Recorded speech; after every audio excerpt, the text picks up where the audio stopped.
Bom dia, boa tarde, boa noite, torcedor e sócio, ou apenas sócio, ou apenas só torcedor, ou nenhuma coisa nem outra.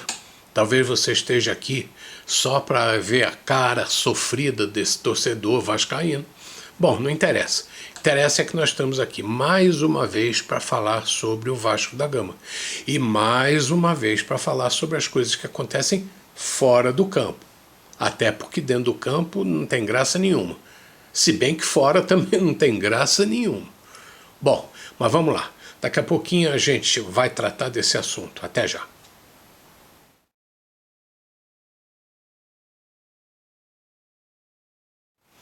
Bom, estamos aqui de volta. Não é privilégio do Vasco o tumulto. O brasileiro, incentivado pela mídia que adora o futrico, a intriga e a difamação, que segundo eles é o que vende, encontrou mais um prato feito na queda do Vasco para a segunda divisão. E eu explico isso. O brasileiro é adestrado para valorizar mais a fofoca e a desgraça do que o sucesso proveniente de ações sadias. A cartilha das novelas, onde a doutrina do quanto pior melhor foi enfiada goela abaixo do brasileiro, como se regra fosse. E aí me desculpem os apreciadores do BBB. Se você é um dos poucos que conseguiu entender isso e se livrou dessa armadilha, meus parabéns. Mas um imenso número de pessoas caiu e reza por esse conjunto de regras. Vejam que o Botafogo também caiu para a segundona. Mas como a galera do Vasco é muito maior e causa mais impacto midiático, a queda do Botafogo fica relegada a segundo plano. É tipo assim, o Vasco fica na capa da mídia e o Botafogo nas páginas internas. É assim que funciona com a mídia tradicional.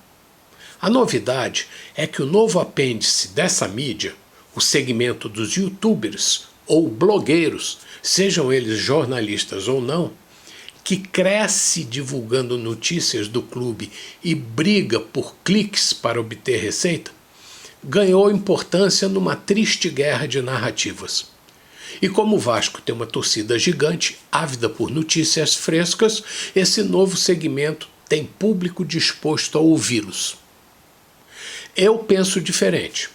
Não é a mídia, a nova ou a tradicional, provocando algazarra, disseminando fofoca, mentindo ou acusando quem eles querem denegrir, sei lá, a mando de quem, que vai resolver o problema do Vasco. Estou aqui para colocar ordem nessa balbúrdia. Não sou o dono da verdade, mas sei que o radicalismo não é a solução. Coloco a razão acima dos interesses pessoais e acima da comoção baseada em falsa emoção. Para colocar as coisas nos devidos lugares, precisamos responder perguntas lógicas que surgem na cabeça das pessoas sensatas. Pergunta número 1. O atual presidente do Vasco é culpado pela atual situação do clube? Não adianta acusar ou xingar. Provas são necessárias. Eu não votei nele, mas não encontro indícios de que seja culpado diretamente pela queda. Afinal, acabou de assumir. Quanto à sua capacidade administrativa, se alguém tiver evidência ou prova de sua incompetência, que a apresente. Mas eu disse evidências, indícios, provas. Pergunta número 2. O presidente recém-saído do cargo é o culpado? Acredito que tenha responsabilidade, mas qual sua responsabilidade pela queda? Seria incompetência? Má gestão administrativo-financeira? Talvez sim, pois ele era o chefe, o cabeça da administração. Mas e seus colaboradores? Ou seria ele tão centralizador a ponto de não ouvir e não se aconselhar com seus pares? Não sei. Se alguém tiver indícios ou provas de que era centralizador a ponto de se transformar em um ditador, que mostre as evidências.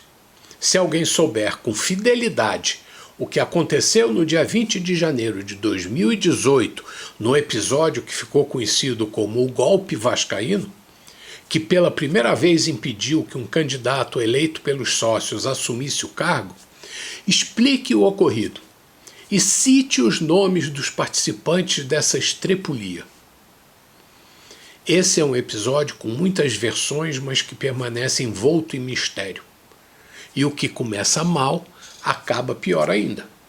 O exemplo é a recente eleição de 2020.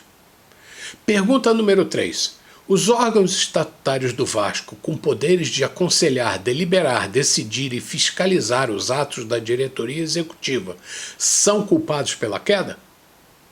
Como agiram durante o mandato da última diretoria? Agiram verdadeiramente de forma conciliadora, objetivando o melhor para o clube, ou agiram como um partido político preocupados com seu próprio rabo? Conselho Deliberativo, Conselho Fiscal, Conselho de Beneméritos e Assembleia Geral, eles agiram visando a harmonia, o bem do clube e o que era melhor para o torcedor? Particularmente, eu discordei de muitas ações desses órgãos, mas não posso sentenciar apenas pelo que ouvi na mídia ou li em notas oficiais. Aqui, culpo vários integrantes dos diversos conselhos com base em minha avaliação sobre a atuação política de diversos deles. Quem quiser saber minha opinião, assista meus vídeos ou leia meus artigos disponíveis no meu canal do YouTube ou no meu blog do Super Vasco. Pergunta número 4. A torcida é a culpada? Não vou aliviar para a torcida, dizendo que ela é a grande castigada e punida com a queda. Claro que ela sofre muito, mas isso já acontece há anos e agora, mais uma vez, tem o imenso amor pelo clube não correspondido. Nenhuma outra torcida faz o que a nossa faz pelo clube. Talvez porque não exista nenhum outro clube, nenhuma outra torcida com história similar à nossa. E onde está a nossa culpa? Na desunião, falta de clarividência e racionalidade. Isso ficou evidenciado agora em mais uma eleição tumultuada. Torcedores engajados nas redes sociais, manipulados por grupos políticos, estão sendo aconselhados a não aceitar decisões judiciais, destilando ódio e rancor, colocando torcedor contra torcedor, fazendo-os esquecer que o que nos une é o amor único que temos ao clube. A ingenuidade e inocência do torcedor, conduzido por esses caminhos, tem uma única consequência: a destruição do legado dos fundadores do Vasco, o distanciamento da alegria das vitórias, a tristeza e o descrédito total. O Vasco da Cruz de Cristo, da Cruz de Malta, o clube cristão, teve seus fundamentos originários sequestrados por políticos ateus que nunca prezaram a doutrina cristã, nem nela acreditam, com a única intenção de usar a bandeira de união e igualdade em proveito próprio. Procurem saber quem são esses sanguessugas. Pergunta número 5. As direções anteriores são culpadas? Claro. Quem cultiva o caos financeiro, afastando o interesse de investidores, dificultando a obtenção de vitórias esportivas, abrindo mão do protagonismo, não pode colher frutos sadios. Não podemos ser ingênuos e acreditar que a dívida não possui seus próprios mecanismos de realimentação, se ela não for estancada, reduzida, extinta ou administrada. O problema, no entanto, não é propriamente a dívida, mas sim a sua origem e motivação, e, principalmente, a forma como ela vem sendo administrada há décadas. As perguntas que o torcedor quer que sejam respondidas são as seguintes: por que obtivemos empréstimos? O que fizemos com os empréstimos? E que condições esses empréstimos foram obtidos? Quem aprovou ou concordou com esses empréstimos? Os empréstimos foram acompanhados, fiscalizados e auditados? Onde estão os documentos?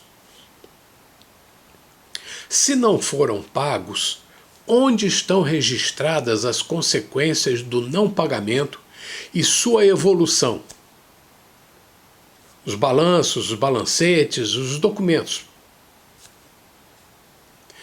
Que órgãos internos, Conselho Deliberativo, Conselho Fiscal, Assembleia Geral, Conselho de Benemédios, tinham conhecimento desses empréstimos? A evolução da dívida e que ações tomaram? Que diretoria prestou contas da situação financeira do clube para a nova direção que assumia? Quem abriu a caixa preta?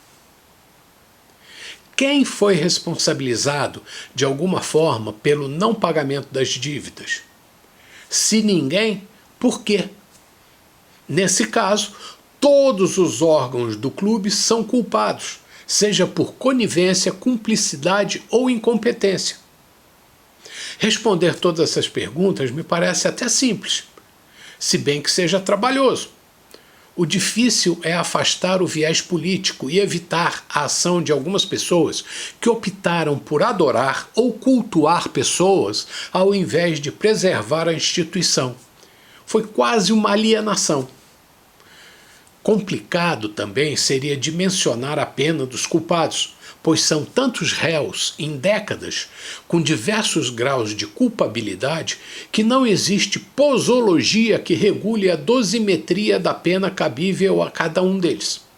O remédio deveria ser administrado desde uma gota a milhares de frascos aos responsáveis pelos crimes cometidos contra o Vasco.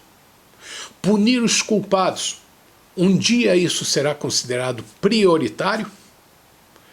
A realidade é que quanto menor for o interesse do torcedor em participar da vida estatutária do clube, mais fácil será a ação dos aproveitadores. E eles têm ciência disso há anos.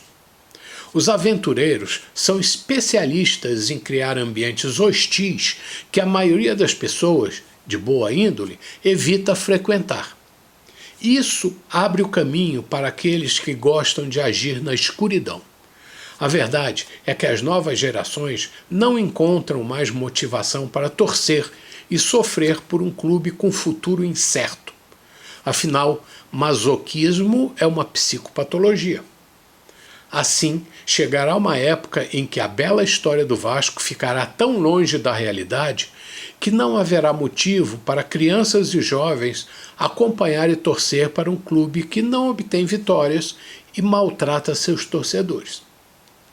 Como isso já vem acontecendo há algum tempo, ou gerações, ninguém estranha que o clube esteja perdendo posições no ranking dos clubes de futebol brasileiro. Por isso, sou a favor de que se conscientize ou eduque o torcedor para que coloque o clube acima das pessoas e que todo sócio, inclusive o sócio torcedor, tenha o mesmo direito do sócio estatutário votante, para tentar dessa forma iniciar uma reação. Como já estou cansado e triste de falar desse assunto, deixo o tema da próxima discussão, como começou a bateção de carteira do Vasco, o descontrole da dívida e aonde isso está nos levando, para o próximo artigo. Até mais. Boa noite, bom dia, boa tarde. Clube de Regatas, torcedor do Vasco da Gama. Bom dia, boa tarde, boa noite, sócio e torcedor do Clube de Regatas Vasco da Gama. Se você não é torcedor nem sócio, muito obrigado por nos ouvir. Tchau, até a próxima.